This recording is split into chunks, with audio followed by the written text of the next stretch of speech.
And my dear students, कैसे हैं आप सभी लोग। उम्मीद है कि आप सभी लोग अपने घरों में अच्छे से होंगे और इस पैंडेमिक महामारी में आगामी आने वाली परीक्षाओं के लिए सतत रूप से कंटिन्यूअसली परमानेंटली जनरल स्टडीज के सामान्य अध्ययन के विषय को बहुत अच्छे पैमाने से, चूंकि परीक्षा उपयोगी सर्वाधिक महत्वपूर्ण विषय सामान्य अध्ययन सिविल सर्विसेज परीक्षाओं के लिए, एसएससी के लिए, पुलिस के लिए, अन्य प्रकार के सभी एग्जाम्स के लिए बहुत ही महत्वपूर्ण है। This is most important subject for any type of level exams. सभी लोगों का बहुत बहुत स्वागत है। मैं आपका अपना अवधेश द्विवेदी, आपका YouTube channel Awadhesh Dwivedi general studies में बहुत बहुत स्वागत है। आज पिछले वीडियो में हम लोगों ने बात की थी स्ट्रक्चर ऑफ सेल। बायोलॉजी के टॉपिक में कोशिका की संरचना के संदर्भ में आज हम बात करने वाले हैं कोशिका के अंदर पाए जाने वाले विभिन्न प्रकार के अंगकों के बारे में, और उनमें से एक अंग माइटोकॉन्ड्रिया है। तो विभिन्न प्रकार के जो अंगक हैं कोशिका की संरचना में, उसमें से माइटोकॉन्ड्रिया विशिष्ट प्रकार से, स्पेसिफिक रूप से काफी ज्यादा इंपॉर्टेंट है। This is most important organelle of the cell. Mitochondria को कोशिका का पावर हाउस कहा जाता है। इसे कोशिका का पावर हाउस, विद्युत ग्रह, ऊर्जा ग्रह, पावर प्लांट, विभिन्न प्रकार के नामों से जाना जाता है। उसका कारण क्या है, क्यों इसे विभिन्न प्रकार के उपनामों से जाना जाता है, विभिन्न प्रकार की संज्ञाएं माइटोकॉन्ड्रिया के लिए दी जाती हैं, उनके बारे में हम सभी लोग बात करने वाले हैं। सबसे पहले मैं आपको बता दूं कि माइटोकॉन्ड्रिया का स्ट्रक्चर आपके सामने बना हुआ है। इस माइटोकॉन्ड्रिया के स्ट्रक्चर में हम लोग सबसे पहले सर्वप्रथम बात करेंगे कि माइटोकॉन्ड्रिया की खोज किसने की। तो माइटोकॉन्ड्रिया की खोज कॉलीकर ने माइटोकॉन्ड्रिया की खोज 1880 में की। माइटोकॉन्ड्रिया एक लैटिन भाषा के और ग्रीक भाषा के टर्म से, चूंकि हम लोग जानते हैं कि माइटोकॉन्ड्रिया शब्द लैटिन भाषा के दो शब्दों से मिलकर बना है, माइटोस और कॉन्ड्रियन से। माइटोस मीन्स सूक्ष्म होता है और कॉन्ड्रियन मीन्स होता है लिटिल, अत्यधिक सूक्ष्म, एक फाइबर। तो माइटोस और कॉन्ड्रियन, तो माइटोस कॉन्ड्रियन दो शब्दों से मिलकर के माइटोकॉन्ड्रिया बना है।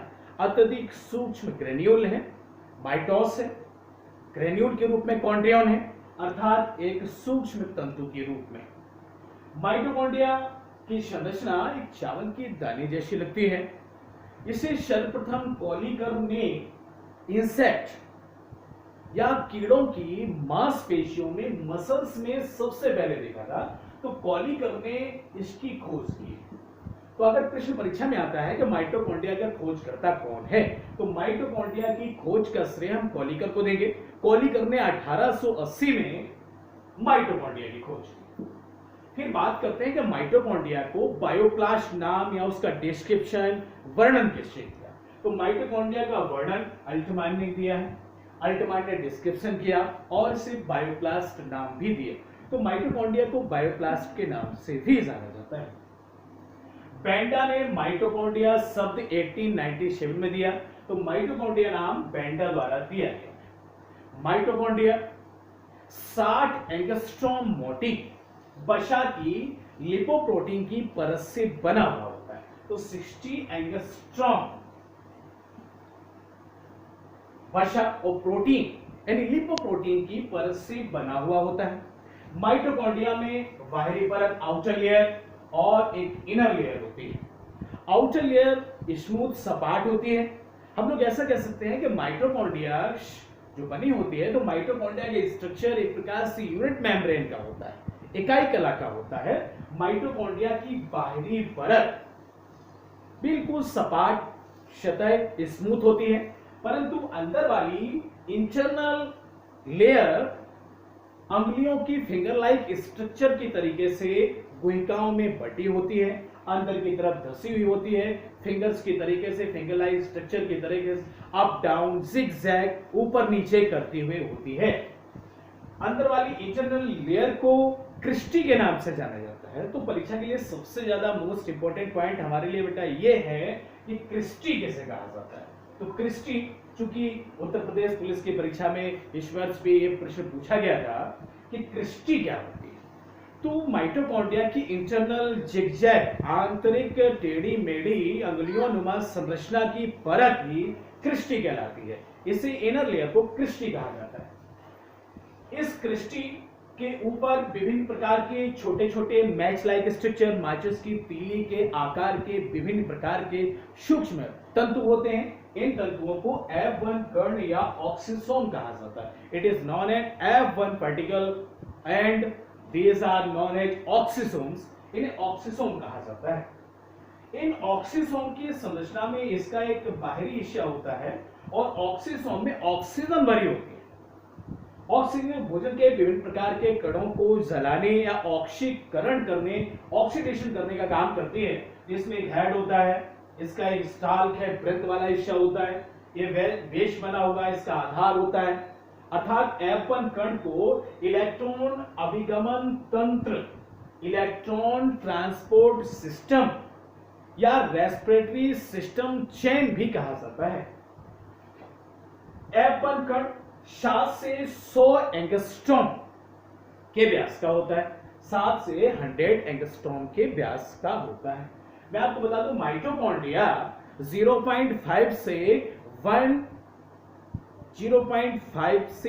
1 माइक्रोन का माइटोकॉन्ड्रिया होता है। तो माइटोकॉन्ड्रिया का जो व्यास है वो 0.5 से 1 माइक्रोन के व्यास का माइटोकॉन्ड्रिया होता है। तो माइटोकॉन्ड्रिया का डायमीटर 0.5 से 1 माइक्रोन के बीच का होता है। माइटोकॉन्ड्रिया में 2 चैम्बर, एक बाहरी चैम्बर होता है और एक आंतरिक चैम्बर होता है। 2 प्रकार के चैम्बर होते हैं। बाहरी चैम्बर में जो गैप होता है वो 60 से 80 एंगस्ट्रॉम के बीच का गैप होता है। आंतरिक इंटरनल चैम्बर में माइटोकॉन्ड्रिया का स्वयं का डीएनए होता है। सबसे महत्वपूर्ण point, this is most important point in this topic कि माइटोकॉन्ड्रिया का स्वयं का अपना डीएनए होता है, जिसे हम लोग माइटोकॉन्ड्रियल डीएनए कहते हैं। माइटोकॉन्ड्रिया का स्वयं का डीएनए जिसे माइटोकॉन्ड्रियल डीएनए कहा जाता है। माइटोकॉन्ड्रिया के अलावा क्लोरोप्लास्ट में अपना स्वयं का डीएनए होता है, गोल्गी काय में अपना स्वयं का डीएनए होता है। तो माइटोकॉन्ड्रिया में स्वयं का डीएनए होने की वजह से माइटोकॉन्ड्रिया स्वयं अपने जैसी संरचना को तैयार कर सकता है। इसीलिए माइटोकॉन्ड्रिया को हम सभी लोग सेल इन सेल, अ सेल इन सेल, सेल्ला इन सेलुला अर्थात कोशिका के अंदर कोशिका भी कहा जाता है। तो माइटोकॉन्ड्रिया का एक नाम यहाँ पर ये भी है कि माइटोकॉन्ड्रिया को power house of the cell, विद्युत ग्रह, ऊर्जा ग्रह, बायोप्लास्ट कहने के साथ साथ माइटोकॉन्ड्रिया को कोशिका के अंदर कोशिका भी कहा जाता है। माइटोकॉन्ड्रिया के अंदर भरा हुआ जो पदार्थ है, लसलसाता जैलीय कणिकामय जो पदार्थ भरा होता है अंदर इसके इनर चैम्बर में, आंतरिक चैम्बर में भरा होता है, इसे मैट्रिक्स कहा जाता है। इसे हम लोग मैट्रिक्स के नाम से जानते हैं। माइटोकॉन्ड्रिया की संरचना में प्रोटीन की मात्रा सबसे ज्यादा होती है। माइटोकॉन्ड्रिया की संरचना में प्रोटीन 65 जो प्रोटीन होती है वो प्रोटीन 65.70, प्रोटीन 65.70% सबसे ज्यादा होती है। इसके अलावा फास्फोलिपिड होता है, फास्फोलिपिड 25% इसमें होता है। तो फास्फोलिपिड 25% फास्फोलिपिड, तो फास्फोलिपिड 25% होता है इसमें। इसके अलावा 0.5% आरएनए होता है, तो आरएनए 0.5%। इसके अलावा डीएनए कुछ मात्रा में पाया जाता है। तो माइटोकॉन्ड्रियल डीएनए स्वयं इसका होता है। प्रोटीन सबसे ज्यादा माइटोकॉन्ड्रिया के अंदर होती है 65.70 और फास्फोलिपिड 25%, आरएनए 0.5% होता है। माइटोकॉन्ड्रिया को पावर हाउस इसलिए कहा जाता है क्योंकि माइटोकॉन्ड्रिया भोजन के सूक्ष्म अणुओं को जला करके उसके अंदर उपस्थित ऑक्सीजन एटीपी के रूप में ऊर्जा निकालती है। एटीपी के रूप में ऊर्जा एडिनोसिन डाइफॉस्फेट एडीपी और पी यानी फास्फोरस तो फास्फेट का एक और एडीपी का एक, एडीपी एडेनोसिन डाइफास्फेट और फास्फोरस फास्फेट का एक अणु मिलकर के एक पूरा टोटल अणु बनाते हैं और एडिनोसिन ट्राइफास्फेट बनाते हैं, एटीपी का निर्माण करते हैं। तो एटीपी के रूप में ऊर्जा तैयार होती है। माइटोकॉन्ड्रिया ऊर्जा बनाने का काम करता है। जो विभिन्न प्रकार के जो हमारे रासायनिक या जैविक क्रियाएं, बायोलॉजिकल केमिकल क्रियाएं होती हैं, उन सभी में एक क्रियाओं में ऊर्जा प्रयोग की जाती है। कार्बोहाइड्रेट, वसा, प्रोटीन, इन सभी को जला करके, इन सभी का ऑक्सीकरण करके एटीपी के रूप में ऊर्जा उत्पन्न करने का काम माइटोकॉन्ड्रिया के अंदर होता है। माइटोकॉन्ड्रिया के अंदर ऊर्जा उत्पन्न होने के लिए 3 प्रकार के स्टेप्स हैं। तो माइटोकॉन्ड्रिया के अंदर जो ऊर्जा उत्पन्न होती है, माइटोकॉन्ड्रिया के अंदर ऊर्जा उत्पन्न होने के लिए मैं आपको बता दूं 3 प्रकार के चरण चलते हैं।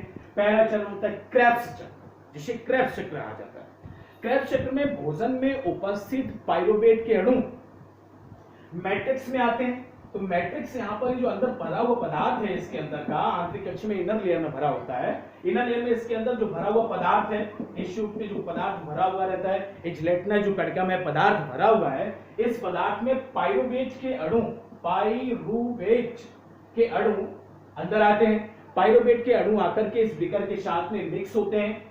इसमें विभिन्न प्रकार के एंजाइम्स हैं। ये सभी मिलने के बाद में इसमें से कार्बन डाइऑक्साइड रिलीज होती है, CO2 निकलती है, CO2 बनती है और साथ साथ में प्रोटॉन्स निकलते हैं। तो CO2 मैट्रिक्स में यानी क्रेब्स चक्र माइटोकॉन्ड्रिया के अंदर एटीपी के निर्माण होने में सबसे पहला जो चरण है, जिसके बारे में हम लोग बात कर रहे हैं, वो सबसे पहला चरण ये है कि पाइरुवेट के अणु इस अंदर वाली लेयर में आते हैं और जलते हैं। ऑक्सीडेशन होता है उनका, ऑक्सीडेशन होने से CO2 रिलीज होती है। तो सबसे पहला पॉइंट आता है क्रेब्स चक्र। क्रेब्स चक्र, तो एटीपी के निर्माण में माइटोकॉन्ड्रिया में क्रेब्स चक्र कहां होता है, ये क्वेश्चन सबसे महत्वपूर्ण है। तो क्रेब्स चक्र माइटोकॉन्ड्रिया के मैट्रिक्स में होता है। क्रेब्स चक्र में क्या होता है? क्रेब्स चक्र में पाइरुवेट के अणुओं का ऑक्सीकरण होता है, इससे CO2 रिलीज होती है। तो कार्बन डाइऑक्साइड निकलती है, पाइरुवेट का अणु इसमें ऑक्सीडेशन में भाग लेता है। साथ साथ में प्रोटॉन्स निकलते हैं। प्रोटॉन्स निकलने के बाद में यह प्रक्रिया आगे दूसरे स्टेप में पहुंचती है। दूसरा स्टेप इलेक्ट्रॉन अभिगमन तंत्र कहलाता है। इसी को हम लोग इलेक्ट्रॉन रेस्पिरेटरी चेन भी कहते हैं। तो दूसरा चक्र यहाँ पर इलेक्ट्रॉन अभिगमन तंत्र का प्रारंभ हो जाता है और इलेक्ट्रॉन अभिगमन तंत्र के अंतर्गत बने हुए प्रोटॉन्स, इलेक्ट्रॉन्स ये टूटते हैं। टूटने के साथ साथ में इलेक्ट्रॉन्स में टूट जाते हैं और क्या होता है कि साइटोक्रोम Q नामक एंजाइम ऑक्सीजन के साथ में मिलकर के यहां पर एक पानी का अणु बनाता है। तो इलेक्ट्रॉन अभिगमन तंत्र में पानी का अणु बनता है, क्रेब्स चक्र में कार्बन डाइऑक्साइड का अणु बनता है। क्रेब्स चक्र वाली प्रक्रिया में पाइरुवेट का ऑक्सीकरण की प्रक्रिया प्रारंभ होती है, जो मैट्रिक्स में होती है। इलेक्ट्रॉन अभिगमन तंत्र की प्रक्रिया हमेशा क्रिस्टी में होती है। तो ये आपको याद रखना है, सबसे यहां पर महत्वपूर्ण है कि इलेक्ट्रॉन अभिगमन तंत्र, electron transport system, electron respiratory chain की प्रक्रिया कहां पर संपन्न होती है? तो इलेक्ट्रॉन रेस्पिरेटरी चेन की प्रक्रिया क्रिस्टी में होती है। क्रिस्टी जो अंदर की जिगजैग वाली परत है, टेढ़ी मेढ़ी परत है, इस क्रिस्टी में यहां पर ये इलेक्ट्रॉन अभिगमन तंत्र की प्रक्रिया प्रारंभ होती है, इसमें होती है। दूसरी बात मैं आपको बता दूं कि इसी के साथ साथ में एक तीसरा स्टेप भी चलता है। क्योंकि यहां पर H2O का अणु बनने के बाद में 3 ATP के अणुओं का निर्माण अभी बताया है। तो 3 ATP के अणुओं का निर्माण होता है। तो हम लोग बात कर रहे हैं कि कोशिका पावर हाउस है, ऊर्जा प्रदान करती है, ऊर्जा देती है।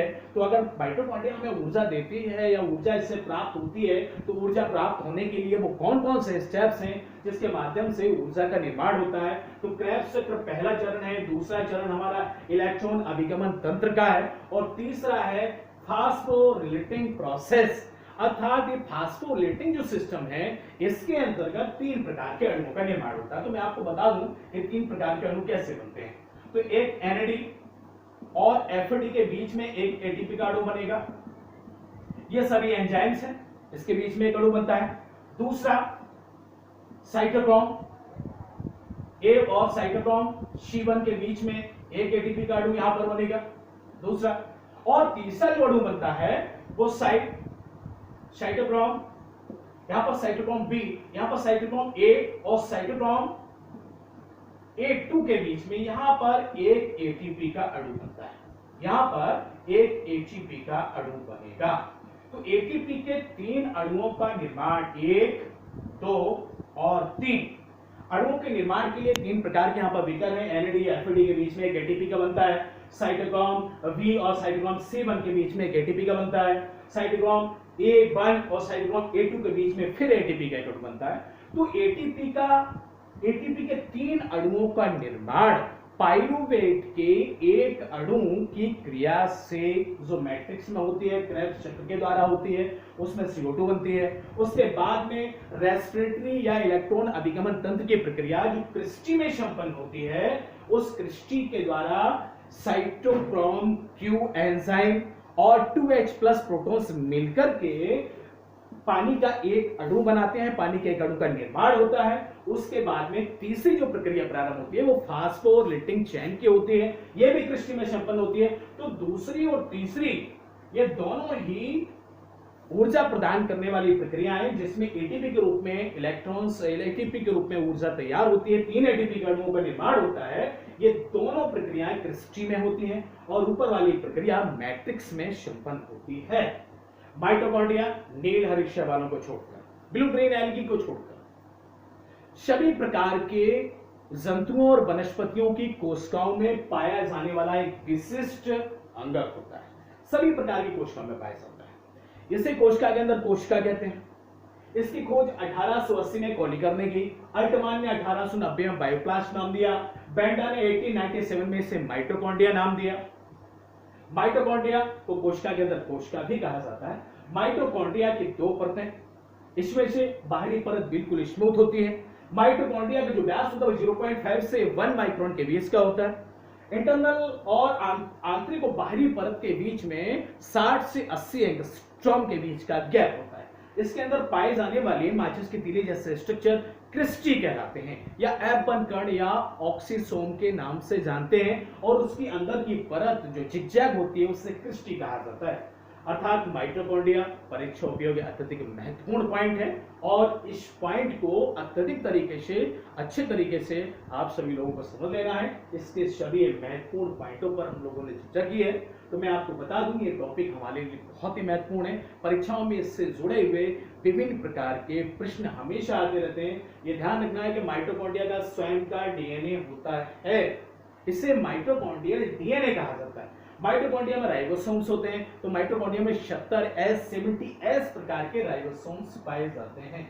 70S प्रकार के इन राइबोसोम्स पर हम लोग चर्चा करेंगे, बाद में बात भी करेंगे। अर्थात ये टॉपिक हमारा महत्वपूर्ण, मुझे उम्मीद है कि ये टॉपिक आप सभी लोगों को बहुत पसंद आएगा, बहुत अच्छा लगेगा। इसको बेल आइकन को आप दबाएं, सब्सक्राइब करें, लाइक करें, शेयर करें। Thank you very much.